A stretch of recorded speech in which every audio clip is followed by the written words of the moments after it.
조선 중기 한양의 한 마을. 강민주는 25살에 총망받는 선비였습니다. 명문가 집안의 장남이었고 학문이 뛰어나 다음 과거 시험에서 장원급제가 확실시되었습니다. 민준아, 이번 과거에서 반드시 장원하거라. 아버지의 기대는 컸지만 민준에게는 부담이 아니었습니다. 그는 자신의 실력을 알고 있었습니다. 또한 민준에게는 사랑하는 여인이 있었습니다. 판서댁의 딸 윤서연이었습니다. 민준 도련님, 과거에 급제하시면 저희 혼인할 수 있는 거죠? 물론이요. 내가 장원급제하면 바로 혼례를 올리겠소. 두 사람은 어릴 적부터 서로를 좋아했고 양가 부모님들도 혼인을 약속한 사이였습니다. 민준에게는 이한석이라는 절친한 친구도 있었습니다.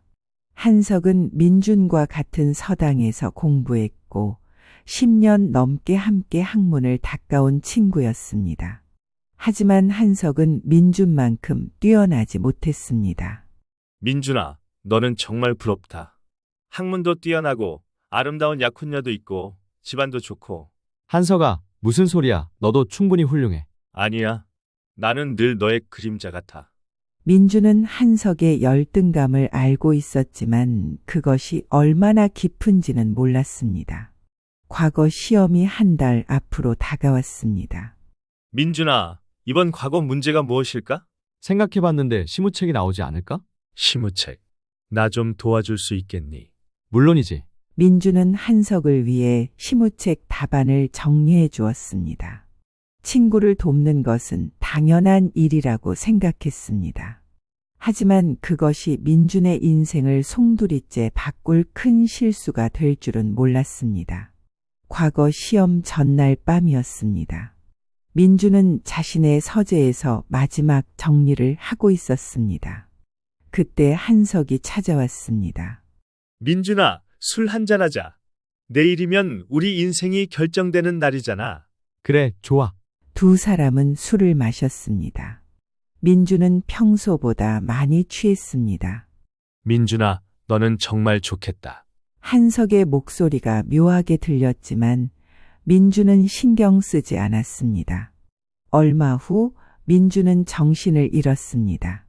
다음 날 아침 민준은 낯선 곳에서 깨어났습니다. 여기가 어디지? 주변을 둘러보니 한양에서 멀리 떨어진 산골이었습니다. 이럴 수가. 민준은 급히 한양으로 돌아가려 했지만 산길은 험했고 말도 없었습니다. 결국 한양에 도착한 것은 사흘 후였습니다. 과거 시험은 이미 끝나 있었습니다. 안 돼. 민준은 급히 집으로 갔습니다. 하지만 집에는 충격적인 소식이 기다리고 있었습니다. 민준아, 내 어디 갔었느냐? 아버지가 분노에 찬 얼굴로 소리쳤습니다. 아버지, 죄송합니다. 과거 시험도 안 보고 어디 가서 술이나 처먹고 있었다며? 아버지, 설명을 들어주십시오. 제가 누군가에게 당한 것 같습니다. 변명 그만하거라. 그리고 윤 판서께서 혼약을 파기하셨다. 내가 과거도 안 보고 방탕하게 논다며 서연이를 내게 줄 수 없다고 하셨어. 아버지는 더욱 충격적인 말을 했습니다. 사실인가요? 민준은 즉시 서연의 집으로 달려갔습니다. 서연 아가씨. 하지만 서연은 민준을 피했습니다. 도련님, 저는 서연 아가씨, 나를 믿어주오. 내가 일부러 과거를 안 본 게 아니오. 누군가 나를. 그때 한석이 나타났습니다. 강민준, 여기서 뭐 하는 거야? 한석아, 내가 나를 도와줘. 아가씨에게 설명을 해줘. 하지만 민준은 충격적인 광경을 목격했습니다. 한석이 서연의 손을 잡고 있었습니다. 민준아, 미안하다. 서연 아가씨는 이제 내 약혼녀야. 뭐라고? 민준은 믿을 수 없었습니다. 이한석, 너 무슨 짓을 한 거야? 나는 아무것도 안 했어. 다만 내가 과거를 포기하고 방탕하게 논다는 소문을 퍼뜨렸을 뿐이지. 민준은 한석에게 달려들었지만 윤 판서 댁의 하인들이 막았습니다. 나가십시오. 우리 집에 더는 이곳에 오지 마시오. 민준은 쫓겨났습니다.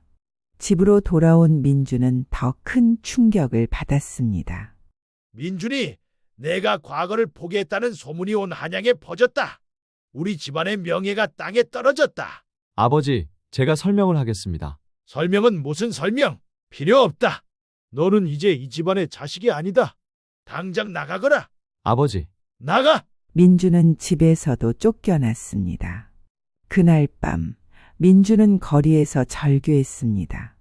이한서, 내가 다 계획한 거였구나. 한석이 민준에게 술을 먹이고 산골로 데려간 것, 과거 시험을 못 보게 만든 것, 그리고 그 기회에 서연을 빼앗고 민준의 명예를 짓밟은 것. 내가 이렇게 당할 줄이야. 민준은 절망했습니다. 사랑하는 여인, 과거 급제의 기회에 가문의 명예, 아버지의 신뢰까지 모든 것을 잃었습니다. 며칠 동안 민준은 거리를 헤맸습니다. 굶주리고 비를 맞고 절망 속에서 살았습니다. 차라리 죽는 게 나을까? 강 다리 위에서 민주는 물을 내려다보았습니다. 하지만 뛰어내리지 못했습니다. 이대로 죽을 수는 없어. 이한석, 내 인생을 망친 너에게 복수할 것이야. 그날 밤 민주는 결심했습니다. 살아남아야 해. 내 인생을 되찾아야 해. 과거 시험 당일 한석은 시험장에 들어섰습니다. 그의 손에는 민준이 정리해준 시무책 답안이 소매 속에 숨겨져 있었습니다. 이제 내 차례야. 한석은 떨리는 손으로 시험지를 받았습니다. 문제를 보는 순간 그는 속으로 환호했습니다. 민준이 예상한 시무책 문제가 나왔어. 민준이 정리해준 답안에 있던 바로 그 주제였습니다. 감독관들의 눈을 피해 그는 민준의 답안을 그대로 베껴 쓰기 시작했습니다. 한석은 떨리는 손으로 민준의 글을 그대로 옮겨 적었습니다. 민준의 답안이 너무 완벽했기 때문에 몇 가지 표현을 바꾸고 논리 전개도 약간 단순화했습니다. 그 결과 답안의 수준은 떨어졌지만 최소한 한석 본인이 쓴 것처럼 보이게는 되었습니다. 시험이 끝나고 한석은 시험장을 나오며 민준이 정리해준 종이를 찢어버렸습니다. 이제 증거는 없어. 누구도 내가 베꼈다는 걸 모를 거야. 얼마 후 합격자 발표가 있었습니다. 한석의 이름이 있었습니다. 그는 겨우 하위권으로 급제했을 뿐이었습니다. 한석은 약간 실망했지만 곧 만족했습니다. 그래도 됐어. 급제만 하면 되는 거야. 주변 사람들이 한석을 축하했습니다. 그 어려운 과거에 급제하시다니 대단하십니다. 한석은 이렇게 부정한 방법으로 과거에 급제했습니다. 민준의 노력을 훔치고 인생을 망치면서까지. 며칠 후 한석은 술에 취해 친한 친구에게 진실을 털어놓았습니다. 사실은 말이야. 내가 민준이 정리해준 답안을 베껴서 급제한 거야. 뭐? 정말이야? 민준이 그 녀석 나한테 시무책 정리해주면서 자기가 당할 줄은 꿈에도 몰랐겠지. 내가 시험 전날 밤에 그 녀석을 산골로 보내버렸거든. 그 친구는 충격을 받았지만 보복을 당할까 두려워해 아무에게도 말하지 못했습니다. 대신 그는 그날의 대화를 일기에 상세하게 적어두었습니다. 민주는 한양을 떠났습니다. 그리고 남쪽 지방으로 내려가 완전히 새로운 삶을 시작했습니다. 이름을 박문수로 바꾸고 상인이 되었습니다. 내가 다시 일어서려면 돈이 필요해. 그리고 권력도. 민주는 밑바닥부터 시작했습니다. 보부상으로 일하며 장사를 배웠습니다. 첫 해는 지옥 같았습니다. 무거운 짐을 지고 산을 넘고 사람들에게 무시당하고 때로는 도둑에게 당하기도 했습니다. 이것이 내 인생인가? 좌절할 뻔했지만 민주는 버텼습니다.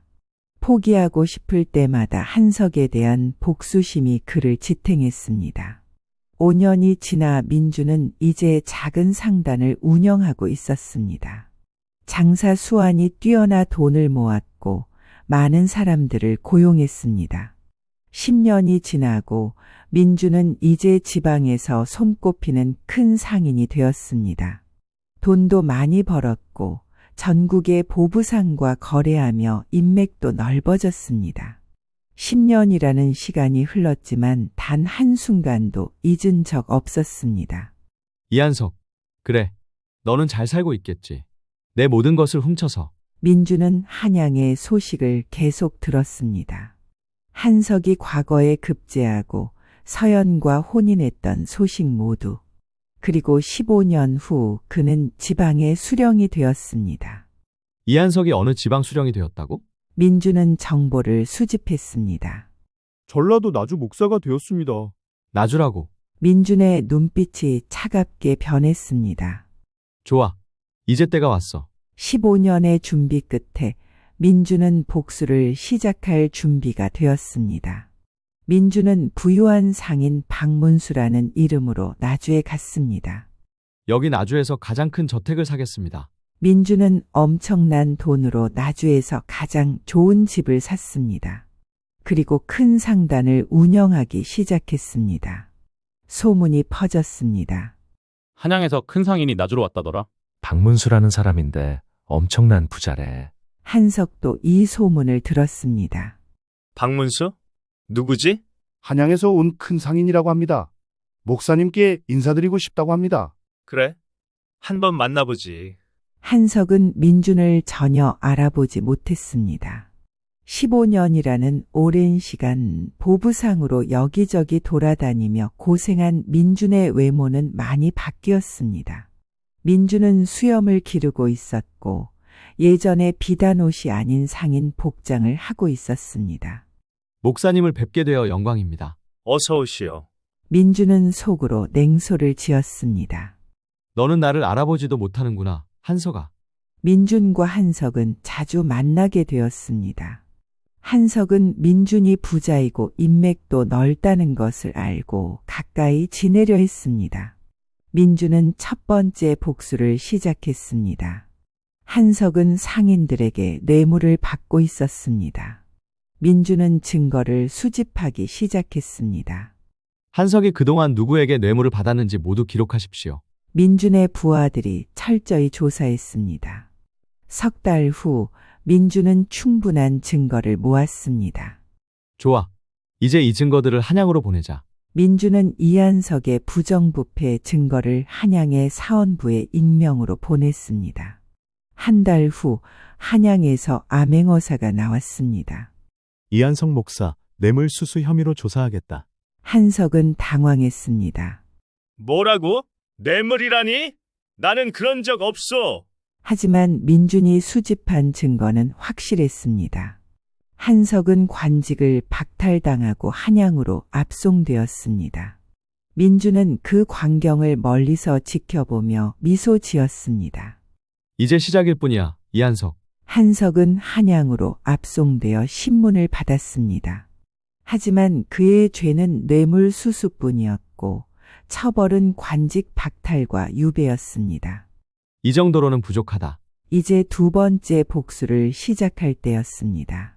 민주는 한석이 압송된 후 한양에 남겨진 서연을 찾아갔습니다. 서연은 15년 동안 한석과 살았지만 행복하지 않았습니다. 민주는 상인 복장으로 문 앞에 섰습니다. 문을 두드리자 하녀가 나왔습니다. 부인을 뵙고 싶습니다. 이한석 목사에 관한 중요한 일입니다. 잠시만 기다리십시오. 잠시 후 서연이 나타났습니다. 저에게 무슨 일이십니까? 부인, 저는 상인 박문수라고 합니다. 부인의 남편 이한석에 관해 드릴 말씀이 있습니다. 남편에 관한 일이라고요? 서연이 먼저 말했습니다. 남편이 뇌물을 받았다는 것은 이미 알고 있습니다. 그것 때문에 오신 건가요? 아닙니다. 그보다 더 중요한 일입니다. 15년 전 일에 관한 것입니다. 서연의 표정이 굳어졌습니다. 15년 전이라면 강민준 도련님에 관한 일입니다. 그 이름을 듣는 순간 서연의 얼굴이 창백해졌습니다. 그녀의 손이 떨리기 시작했습니다. 부인께서는 그분이 왜 과거 시험을 보지 못했는지 아십니까? 서연은 고개를 저었습니다. 도련님께서 과거를 포기하고 방탕하게 노셨다고 들었습니다. 그것은 거짓말입니다. 민주는 천천히 진실을 말하기 시작했습니다. 15년 전 과거 시험 전날 밤 이한석은 강민준 도련님을 찾아갔습니다. 술을 권했고 도련님은 아무것도 모르고 마셨습니다. 도련님이 정신을 잃자 이한석은 그분을 말에 태워 한양에서 멀리 떨어진 산골로 데려갔습니다. 도련님이 깨어났을 때는 이미 과거 시험 당일 아침이었고 한양까지 돌아오는 데만 사흘이 걸렸습니다. 서연의 눈에서 눈물이 흘러내렸습니다. 민주는 품에서 낡은 종이 한 장을 꺼냈습니다. 이것이 증거입니다. 그것은 한석이 친구에게 보낸 편지였습니다. 민준이 15년 동안 찾아 헤맨 끝에 한 친구로부터 구한 것이었습니다. 서연은 떨리는 손으로 편지를 받아 읽기 시작했습니다. 민준이를 제거할 계획을 세웠네. 과거 시험 전날 밤 그에게 수면제를 탄 술을 먹일 것이네. 그리고 과거를 못 보게 할 것이네. 그렇게 되면 그의 약혼녀 서연 아가씨도 내 여인으로 만들 수 있지. 민준이만 없다면 나는 과거에 급제할 수 있을 것이네. 강민준만 없다면. 편지를 다 읽은 서연은 바닥에 주저앉았습니다. 아니에요. 이럴 수가. 제가 무슨 짓을 한 건가요? 그뿐만이 아닙니다. 민주는 또 다른 종이를 꺼냈습니다. 그것은 한석의 친구가 쓴 일기였습니다. 이한석은 과거 시험에서 부정을 저질렀습니다. 서연은 일기를 읽으며 온몸을 떨었습니다. 오늘 한석이가 술에 취해 진실을 털어놨다. 그가 민준의 답안을 베껴서 과거에 급제했다고 했다. 민준을 산골로 보내버렸다며 웃었다. 나는 그 말을 듣고 등골이 오싹했지만 한석이 무서워서 아무에게도 말하지 못했다. 편지와 일기를 다 읽은 서연은 바닥에 엎드려 울었습니다. 제가 얼마나 큰 잘못을 한 건가요? 민준 도련님은 아무 잘못도 없으셨는데 저는 그분을 의심했어요. 그리고 그분을 배신한 사람과 혼인했습니다. 민주는 조용히 서연을 지켜보았습니다. 그의 가슴도 아팠지만 이제는 예전과 같은 감정이 아니었습니다. 부인, 진정하십시오. 서연은 고개를 들어 민준을 바라보았습니다. 눈물로 범벅이 된 얼굴이었습니다.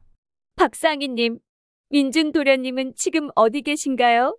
제가 사죄할 수 있을까요? 민주는 잠시 침묵했습니다. 그리고 천천히 입을 열었습니다. 부인께서 진정으로 사죄하고 싶으시다면 제가 부탁이 있습니다. 무엇이든 하겠습니다. 말씀만 하십시오. 이한석 앞에서 이 진실을 밝혀주십시오.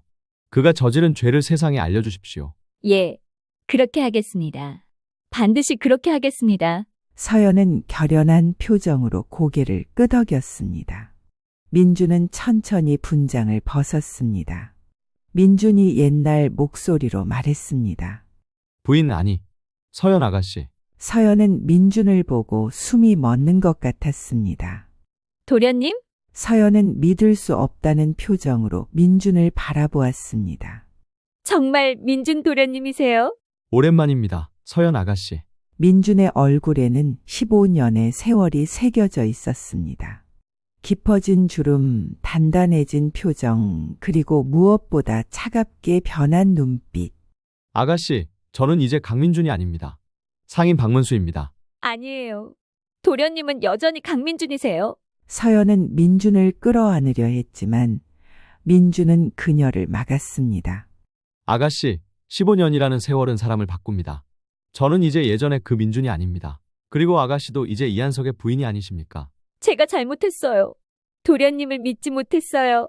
도련님께서 억울하게 누명을 쓰셨는데 저는 도련님을 의심했어요. 그것은 아가씨 잘못이 아닙니다. 저는 아가씨를 원망하지 않습니다. 정말이세요? 그렇습니다. 하지만 이한석은 용서할 수 없습니다. 그자는 제 인생을 송두리째 빼앗았습니다. 서연은 고개를 끄덕였습니다. 저도 이제 알았어요. 제 남편이, 아니, 이한석이 얼마나 악랄한 사람인지. 아가씨, 제가 부탁드렸던 것을 기억하십니까? 예, 이한석 앞에서 진실을 밝히라고 하셨죠. 그렇습니다. 조정에서 이한석을 신문할 때 아가씨께서 증언해 주십시오. 그가 저지른 모든 죄를. 서연은 결연한 표정으로 대답했습니다. 그렇게 하겠습니다. 반드시 진실을 밝히겠습니다. 감사합니다. 사흘 후 조정에서 이한석에 대한 재심이 열렸습니다. 뇌물수수 사건뿐만 아니라 새로운 증거들이 제출되었기 때문입니다. 이한석 무릎 꿇어라. 한석은 무릎을 꿇었습니다. 그는 자신에게 무슨 일이 벌어지는지 이해하지 못했습니다. 이한석, 너는 과거 시험에서 부정을 저질렀다는 증거가 있다. 신문관이 한석의 친구가 쓴 일기와 편지를 낭독했습니다. 한석의 얼굴이 창백해졌습니다. 그것은 거짓입니다. 거짓이라고? 그렇다면 이 증인의 증언도 거짓이란 말이냐? 그때 서연이 나타났습니다. 이한석, 한석은 아내를 보고 놀랐습니다. 부인께서 왜 여기에? 저는 당신의 죄를 증언하러 왔습니다. 뭐라고? 서연은 조정 앞에 섰습니다. 15년 전 강민준 도련님께서 과거를 보지 못한 것은 그분의 잘못이 아니었습니다. 이한석이 계획적으로 방해한 것입니다. 서연은 모든 증거를 제시하며 진실을 밝혔습니다. 한석은 변명하려 했지만 증거가 너무 확실했습니다. 이한석, 할 말이 있느냐? 한석은 고개를 떨구었습니다. 그때 민준이 나타났습니다. 이번에는 강민준의 모습으로. 이한석, 한석은 민준을 보고 얼어붙었습니다. 민준, 강민준? 내가 살아있었어? 그래, 나는 살아있다. 내 덕분에 지옥 같은 15년을 보냈지만 민준아, 나는 변명하지 마. 나는 너를 친구로 생각했다. 너를 도와주려 했다. 하지만 너는 그 모든 것을 이용해서 나를 망쳤다. 한석은 아무 말도 할 수 없었습니다. 조정의 판결이 내려졌습니다. 이한석은 친구를 배신하고 과거를 부정하게 통과했으며 관직에서 뇌물을 받았다. 이는 용서할 수 없는 죄다. 과거 급제를 박탈하고 재산을 몰수하며 영구 유배에 처한다. 한석은 모든 것을 빼앗겼습니다. 관직, 명예, 아내, 재산 그리고 자유까지. 한석이 끌려가기 전 민준이 그에게 다가갔습니다. 한석아, 한석은 민준을 올려다보았습니다. 눈물이 흘렀습니다. 한 가지 말해주지. 너는 나를 망쳤다고 생각했겠지만 아니, 나는 더 강해졌다. 뭐? 나는 그동안 밑바닥에서 살았다. 하지만 그 과정에서 진짜 강한 사람이 되었다. 만약 내가 나를 배신하지 않았다면 나는 평범한 선비로 살았을 것이다. 민준은 냉소를 지었습니다. 그것이 결국 나를 성공시켰지. 민준은 돌아서서 떠났습니다. 한석의 인생은 완전히 파괴되었습니다. 한석아, 이건 내가 나에게 한 것을 내가 똑같이 당하는 거야. 이것이 복수다. 복수를 마친 민준은 공허함을 느꼈습니다. 서연이 민준을 찾아왔습니다. 도련님, 저와 다시 시작할 수는 없을까요? 민준은 고개를 저었습니다. 우리는 이제 다른 사람이요. 15년의 세월이 우리를 바꿔놓았어. 하지만 나는 당신을 용서하오. 하지만 사랑은 이미 식었어. 미안하오. 서연은 눈물을 흘리며 떠났습니다. 민준의 아버지도 찾아왔습니다. 민준아, 내가 너무 늦게 알았구나. 그동안 너를 쫓아낸 것을 후회하며 살았다. 아버지, 아버지를 용서해다오. 민준은 아버지를 껴안았습니다. 아버지도 이한석의 거짓말에 속은 것입니다. 저는 아버지를 원망하지 않습니다. 민준은 다시 집으로 돌아와 강씨 집안의 일원이 되었습니다. 하지만 과거로 돌아가지 않고 계속 상단을 운영하며 상인으로 살기로 했습니다. 민준은 자신의 상단을 더욱 키웠습니다. 그리고 15년 동안 배운 것들을 활용하여 조선 최고의 상인이 되었습니다.